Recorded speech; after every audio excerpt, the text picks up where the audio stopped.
Hey guys, welcome back to Seekho with Ishika. आज की इस वीडियो के अंदर हम साथ में मिलकर समझने वाले हैं रिकर्शन को। तो जब एक फंक्शन खुद को बार बार कॉल करता है तो हम उसको कहते हैं रिकर्शन। फॉर एग्जांपल हमारे पास यहाँ पे एक फंक्शन है, ठीक है, उसका ब्लॉक हमने डिफ़ाइन करा जिसके अंदर हमने इसी सेम फंक्शन को कॉल कर दिया, राइट। तो क्या होगा, जैसे ये ब्लॉक के अंदर गया तो ये वापस गया इस फंक्शन पे, देन अगेन ये फंक्शन के अंदर हम लोग आए तो फिर से इस फंक्शन ने खुद को कॉल करा तो फिर से ये डायरेक्ट हो गया इसकी तरफ। तो इसी को हम कहते हैं रिकर्शन। अब लेकिन यहाँ पे क्या प्रॉब्लम है कि जब ये बार बार खुद को कॉल ही करे जा रहा है तो ये रुकेगा कब, राइट। तो यहाँ पे इस फंक्शन को बार बार कॉल ना करे खुद को, उसके लिए हम लगाते हैं एक स्टॉपिंग कंडीशन जिसको हम यहाँ पे बोलते हैं बेस कंडीशन। और ये एक बहुत इंपॉर्टेंट पार्ट माना जाता है रिकर्शन का। अब एक रियल लाइफ एग्जांपल लेते हैं। हम लोग को जाना है टेरेस पे, ठीक है, तो उसके लिए हमें चढ़नी है सीढ़ियाँ, स्टेयर्स, राइट। सो हमने स्टेप 1 चढ़ा, ओके, स्टेप 2 चढ़ा, स्टेप 3 चढ़ा। अब ऐसे तो हम चढ़ते जाएंगे, लेकिन हमें पता कैसे चलेगा कि हमें रुकना कब है? जब हम टेरेस तक पहुंच जाएंगे। तो यहाँ पे टेरेस काम करेगा एज अ बेस कंडीशन कि जैसे ही आप टेरेस पे रीच हो गए वैसे ही आप स्टेप चढ़ना बंद कर दो। तो वैसे ही यहाँ पे हमारे प्रोग्रामिंग के अंदर रिकर्शन काम करता है कि यहाँ पे ये प्रोसेस बार बार चलता जाएगा। ये फंक्शन खुद को बार बार कॉल करेगा, लेकिन रुकना कब है? जब ये इसकी बेस कंडीशन मैच हो जाएगी, ठीक है। तो यहाँ पे दो चीज़ें बहुत इंपॉर्टेंट होती है रिकर्शन के अंदर, जो कि इसका बनता है एक बेसिक स्ट्रक्चर। सबसे पहली चीज़ कि हम लिखते हैं कोई फंक्शन का नेम, ठीक है, उसके अंदर हमें जो भी पैरामीटर्स डालने हैं वो। फिर उस फंक्शन के अंदर सबसे पहले आती है हमारी बेस कंडीशन, ठीक है, जो कि क्या बताता है कि हमें रुकना कब है, राइट। और बेस कंडीशन के बाद आता है हमारा फंक्शन कॉल। तो ये हमारा एक इम्पॉर्टेंट बेसिक स्ट्रक्चर बनता है। सबसे इजी एग्जांपल लेते हैं कि हमें प्रिंट करना है 1 से लेके 5 तक के नंबर्स को। तो ये करने के लिए हमने बना लिया एक फंक्शन यहाँ पे जिसका रिटर्न टाइप वॉइड है, ठीक है, और मान लेते हैं उस फंक्शन का नाम है प्रिंट, जिसके अंदर हम एज अ पैरामीटर पास कर देते हैं n को, ठीक है, जिसकी वैल्यू हम स्पेसिफाई करेंगे हमारे मेन के अंदर। अब ये इसको हम मान रहे हैं कि हमारा रिकर्शन फंक्शन है, लेकिन ये कब बनेगा? जब इसके अंदर हम ये दो चीज़ें डालेंगे, बेस कंडीशन और इसको हम कॉल करेंगे। तो यहाँ पे बेस कंडीशन क्या होनी चाहिए? मैंने कहा है 1 से लेके 5 तक कराना है। तो जब n 5 से बढ़ जाए, है ना, 5 से अबव चला जाए, तब ये रुक जाना चाहिए, ठीक है। तो हम बोलते हैं कि अगर n ग्रेटर देन 5 हो जाए तो आप क्या करोगे? इसको रिटर्न कर दोगे इस फंक्शन को। तो सिंपली ये हो गया रिटर्न। और इसके बाहर हमारा सेकंड मेन स्टेप कि हम प्रिंट को बार बार कॉल करते जाएंगे, ठीक है, और इसकी वैल्यू हम हमेशा इंक्रीमेंट कर देंगे कॉल करते टाइम ही। ये काम कैसे करेगा? तो मैं मानूँ कि मेन के अंदर मैंने इसको कॉल करा है, ठीक है, मैं विद द वैल्यू 1, क्योंकि मुझे 1 से स्टार्ट करना है। अब ये कैसे काम करेगा, ठीक है। और इससे पहले यहाँ पे एक बीच के अंदर हम थोड़ी जगह ऐड करते हैं, और क्योंकि हमें प्रिंट कराना है, ठीक है, तो उसके लिए हम लिखेंगे कोड। तो यहाँ पे सबसे पहले जब यहाँ पे 1 था, इसने कंडीशन चेक करी, ठीक है, नहीं फुलफ़िल हुई, तो ये आया यहाँ पे, इसने प्रिंट करा दिया n को, तो सबसे पहले प्रिंट हो गया 1। फिर ये अगली लाइन में बढ़ा जहाँ पे हम लोग प्रिंट फंक्शन को कॉल कर रहे हैं विद द पैरामीटर n+1। तो n क्या है अभी? 1। तो ये क्या हो गया? 1+1 = 2। तो अगेन ये जो है यहाँ से बढ़ के यहाँ कॉल हो गया फंक्शन दोबारा से। अब n के अंदर क्या वैल्यू है? 1 की बजाय 2। अगेन कंडीशन चेक हुई, सेटिस्फाई नहीं कर रही है कंडीशन, तो इसने कर दिया प्रिंट, ठीक है। प्रिंट करने के बाद अगेन n की वैल्यू को इंक्रीमेंट करके हम इसको कॉल कर रहे हैं प्रिंट फंक्शन को। तब यहाँ पे 2 की वजह आ जाएगा 3, और ऐसे ही प्रिंट हो जाएगा 3, 4। अब जब यहाँ पे 5 की टर्न आई तो इसने चेक करा कि क्या 5 ग्रेटर देन 5 है, तो ऐसा तो नहीं है अभी, तो फिर स्टिल इसने प्रिंट कर दिया, तो ये हो गया 5 प्रिंट। देन जब 6 आएगा तो ये वाली कंडीशन सेटिस्फाई हो जाएगी, क्योंकि 6 ग्रेटर देन 5 होता है, तो ये फंक्शन हो जाएगा रिटर्न, और यहीं पे हमारा रिकर्सिव फंक्शन जो है वो ख़त्म हो जाएगा।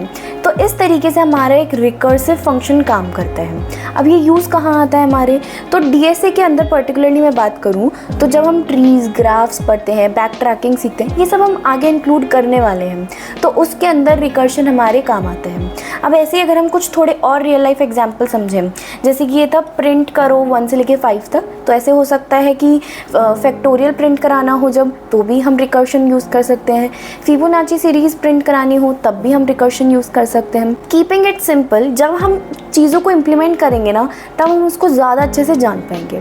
तो देखो इस वीडियो के अंदर आगे मैं जो है फैक्टोरियल वाला कोड कराने वाली हूँ लास्ट के अंदर, तो उसके अंदर समझ आएगा और भी ज़्यादा कि रिकर्शन कैसे और क्यों यूज़ आ रहा है। उसी के साथ आपका होमवर्क है कि फिबोनाची सीरीज़ आप खुद इम्प्लीमेंट करोगे अपने लॉजिक्स बनाते हुए, ठीक है। अब देखो ये तो हो गया रिकर्शन, लेकिन ये हमारी at the back of memory काम कैसे कर रहा है, इंटरनली कैसे काम कर रहा है कि फंक्शन के अंदर फंक्शन कॉल होते जा रहे हैं।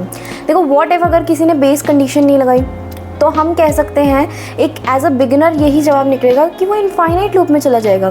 क्यों चला जाएगा इनफाइनाइट लूप के अंदर, ये रिकर्शन है, यहाँ पे फंक्शंस की बात हो रही है, इटरेशन की नहीं। यहाँ पे जब भी हम बेस कंडीशन नहीं लगाते हैं तो हमारे पास एक एरर आता है जिसको हम कहते हैं स्टैक ओवरफ्लो। अब इसकी बैक स्टोरी समझो, ठीक है। जो भी हमारे फंक्शन कॉल्स हैं वो मेमोरी के अंदर एक स्टैक के अंदर स्टोर होते हैं, ठीक है। ये बनती है एक स्टैक। जैसे कि अगर हम पुराना वाला एग्जाम्पल ही लेकर आए तो उसके अंदर सबसे पहले क्या कॉल हो रहा था, प्रिंट 1, फिर कॉल हुआ प्रिंट 2, फिर कॉल हुआ प्रिंट 3, ठीक है, and so on till print 5 या 6 तक ये कॉल होता गया। तो ये सारे जो फंक्शन कॉल्स हैं ना, इसको हम 1 बाय 1 स्टैक के अंदर स्टोर करके रखते हैं। तो इसी तरीके से रिकर्शन जो है इंटरनली काम करता है। और ये बात बहुत इम्पॉर्टेंट है, जब भी कोई पूछे कि रिकर्शन के अंदर अगर बेस कंडीशन नहीं लगाते हो तो कौन सा एरर आता है, तो हमें पता होना चाहिए कि स्टैक ओवरफ्लो एरर आता है। क्यों? क्योंकि यहाँ पे काम स्टैक के अंदर हो रहा है, ये सारे जो फंक्शंस हैं ये यहाँ पे स्टोर हो रहे हैं एक एक करके।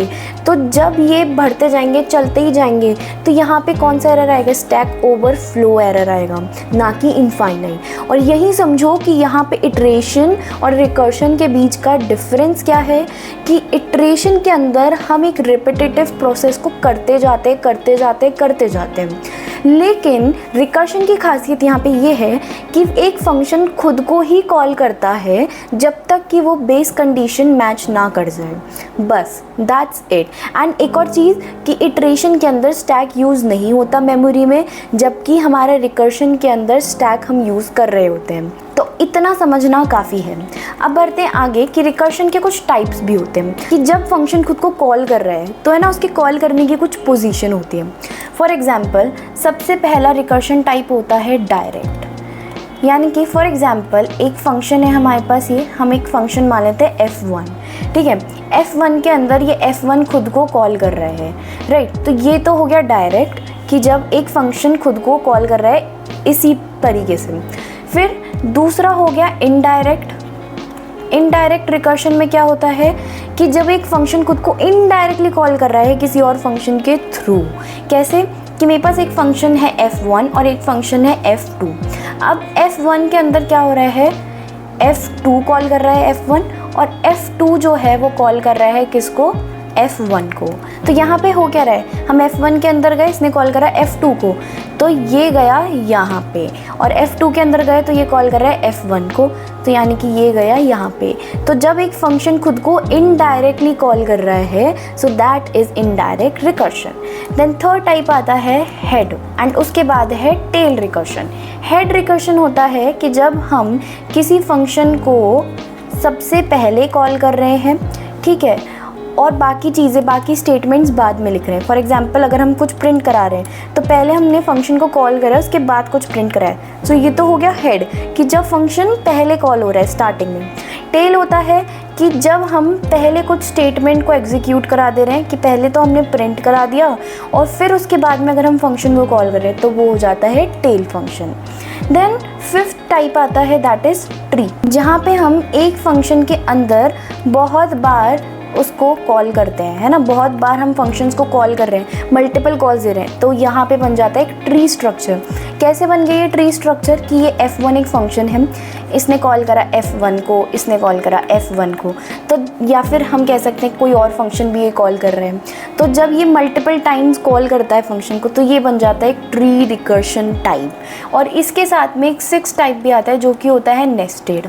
नेस्टेड रिकर्शन में सिंपली जो भी हमारा रिकर्शन कॉल है ना, उसके अंदर हम एक और बार फंक्शन कॉल कर देते हैं कि अगर मैं f1 कॉल कर रही हूँ तो f1 के अंदर एक और मैं f1 कॉल कर रही हूँ, तो ये हो गया नेस्टेड कि एक के अंदर एक को हम कॉल कर रहे हैं, so that is nested, right. सो ये हो गए हमारे टाइप्स। एंड अब हम रिकर्शन को वाइंड अप करते हैं फाइनली हमारे मोस्ट इंपॉर्टेंट एग्जाम्पल कोड के साथ में, दैट इज़ फॉर फैक्टोरियल। अब देखो फॉर एग्जाम्पल अगर मुझे बोला है फैक्टोरियल ऑफ 4 निकालना है हमें, तो इसको हम रिप्रेजेंट करते हैं इस तरीके से, ठीक है। जो भी नंबर है उस तक जो सारे नंबर्स हैं उन सबका मल्टीप्लिकेशन टिल 1। यहाँ पे 0 हम इंक्लूड नहीं करते क्योंकि कोई भी नंबर को 0 से मल्टीप्लाई करेंगे तो आंसर 0 ही आएगा, तो कोई सेंस नहीं बनता। तो अगर मैं किसी भी नंबर का फैक्टोरियल बोल रही हूँ तो हम उस नंबर तक के सारे नंबर्स को मल्टीप्लाई करेंगे। जैसे अगर मैं बोल रही हूँ 5 का फैक्टोरियल निकाल लें, तो यहाँ पे क्या होगा 5 × 4 × 3 × 2 × 1। तो इसका जो भी मल्टीप्लिकेशन आंसर आएगा उसको हम कहेंगे फैक्टोरियल। जैसे इस केस के अंदर 4 का फैक्टोरियल क्या हो गया 24 अगेन। इसी तरीके से हम इसका कैलकुलेट कर लेंगे, राइट। सो ये हो गया फैक्टोरियल का एक कॉन्सेप्ट। अब इसी चीज़ को हम रिकर्शन के थ्रू इम्प्लीमेंट करते हैं ताकि हमारा ईजी प्रोसेस हो जाए कम वर्ड्स के अंदर। तो अभी हम फाइनली यहाँ पे ये अज्यूम करके चलते हैं कि हमें फैक्टोरियल ऑफ 4 निकालना है, दैट इज़ 4 × 3 × 2 × 1। अब यहाँ पे हमें जो है एक पैटर्न ढूंढना पड़ेगा जिसकी मदद से हम पूरे फैक्टोरियल के कोड को इम्प्लीमेंट करेंगे। क्या पैटर्न होगा कि देखो जब मैंने फैक्टोरियल ऑफ 4 बोला तब हमने ये लिखा। अब इसके अंदर देखो क्या हम इसको और ब्रेक डाउन कर सकते हैं। ये जो पार्ट है इसको क्या मैं फैक्टोरियल ऑफ 3 बोल सकती हूँ, यस। तो इसको मैं इनडायरेक्टली लिख सकती हूँ कि ये 4 मैं मान लेती हूँ कि मेरा n है जो भी मुझे यूज़र ने नंबर दिया है, ठीक है। तो n × ये क्या हो गया फैक्टोरियल ऑफ 3, जिसको क्या मैं n-1 बोल सकती हूँ, बिल्कुल बोल सकती हूँ। एक बार और समझते हैं इस चीज़ को। अगर मैं बोल रही हूँ फैक्टोरियल ऑफ 3, तो फैक्टोरियल ऑफ 3 क्या हुआ 3 × 2 × 1, और इसको हम लिख सकते हैं एज एन फैक्टोरियल ऑफ 2। तो क्या यहाँ पे कुछ ऐसा बन रहा है कि ये तो हो गया हमारा अगर n, तो यहाँ पे क्या पैटर्न बन रहा है हमेशा ही हर केस में n × फैक्टोरियल ऑफ n-1। तो यहाँ पे ये एक चीज़ है जो कि बार बार कॉल होनी चाहिए, इसलिए हम यहाँ पे यूज़ करेंगे फैक्टोरियल को, और ये बनेगा हमारा मेन लॉजिक। अब कोड को इम्प्लीमेंट करने से पहले एक हम बेसिक स्ट्रक्चर देख लेते हैं हमारे कोड का कि कैसा होना चाहिए हमारा कोड। तो अगर मैं कहूँ कि मेरे को एक फ़ंक्शन बनाना है फैक्टोरियल नाम का जिसके अंदर मुझे पैरामीटर पास करना है वो जिसका मुझे फैक्टोरियल ढूंढना है, ठीक है। अब इसके अंदर मुझे पता है मेरा लॉजिक ये है ना।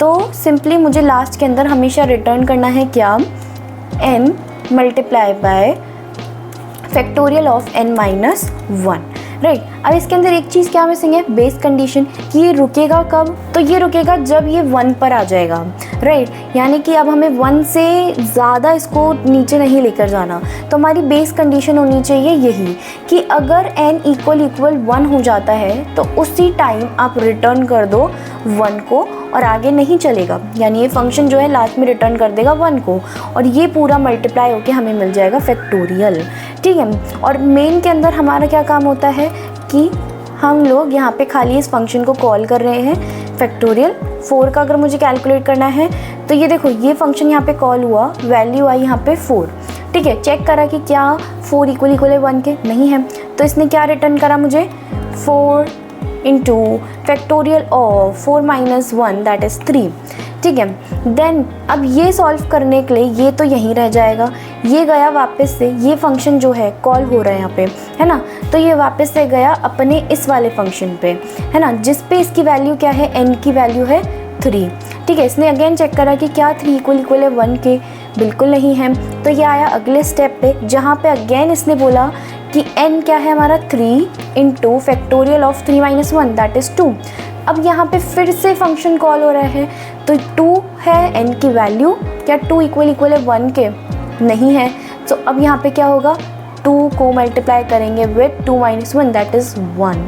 देन अगेन से इसने कॉल करा सेम फंक्शन को n की वैल्यू है 1। अगेन चेक हुआ कि क्या 1 इक्वल है 1 के, बिल्कुल है। तो क्या बोल रहे हैं, रिटर्न कर दो 1। तो ये सिंपली यहीं रुक जाएगा और 1 यहाँ पे रिटर्न हो जाएगा।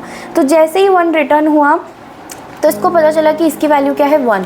तो 2 मल्टीप्लाई बाय 1 क्या आ गया यहाँ पे 2। ये वैल्यू गई कहाँ पे, यहाँ पे, ठीक है। इसको पता चला कि इसकी वैल्यू है 2, तो 3 मल्टीप्लाई बाई 2 क्या होता है 6। फिर रिटर्न होके वैल्यू गई इधर, ठीक है। तो 4 इंटू यहाँ पे इसको पता चला कि 6 है, तो ये फाइनल हमें फैक्टोरियल दे देगा 24। सो बस यही लॉजिक है जो हमें फॉलो करना है पूरे के अंदर। और अब हम इसको फटाफट से इम्प्लीमेंट कर लेते हैं सी कोड के अंदर। यहाँ पे हमारा फर्स्ट स्टेप क्या है कि हमें बनाना है एक फंक्शन। अब इस फंक्शन का रिटर्न टाइप हम देंगे इंट। क्यों? क्योंकि लास्ट में इसके कुछ इंटीजर वैल्यू रिटर्न होने वाली है, ठीक है। और इसके पैरामीटर में हम पास कर देते हैं इंट n, जो कि हमें क्या बताएगा कि किसका हमें फैक्टोरियल निकालना है। अब सबसे पहली चीज़ यहाँ पे क्या आती है, बेस कंडीशन, जिसके अंदर हम लिख रहे हैं कि अगर n इक्वल टू 1 है तो उस केस में हम रिटर्न कर देंगे 1 को। और लास्ट में हमारा क्या स्टेप होता है कि हम फंक्शन को कॉल कर रहे हो, तो हम डायरेक्टली बोल देते कि आप रिटर्न कर दो क्या, n into factorial of n-1 every time. ये वाली जो लाइन है ना, ये मेन लॉजिक है फैक्टोरियल कैलकुलेट करने के लिए, ठीक है। तो ये चीज़ हो गई। अब इंट मेन के अंदर इतना सा काम बचता है कि हमें इसको कॉल करना है। पहले रिटर्न होगी उसको हम किसी इंटीजर टाइप के वेरिएबल के अंदर स्टोर करा लें, फॉर सपोज आंसर, ठीक है। क्योंकि अब हमें प्रिंट भी कराना है तो इसको हम प्रिंट करा लेंगे, print f right %d, and हमें प्रिंट कराना है आंसर को। सो येस, अब ये हमें देना चाहिए 24 यहाँ पे, येस। तो यानी कि हमारा कोड और लॉजिक बिल्कुल ठीक है। अगर मैं चाहती हूँ कि मुझे 6 का फैक्टोरियल निकालना है जो कि होना चाहिए 720, तो येस आउटपुट भी आ गया 720। यानी कि हमारा कोड और लॉजिक है बिल्कुल सही। सो आज के लिए बस इतना ही, मिलते हैं अगले वीडियो के अंदर। All the best and bye.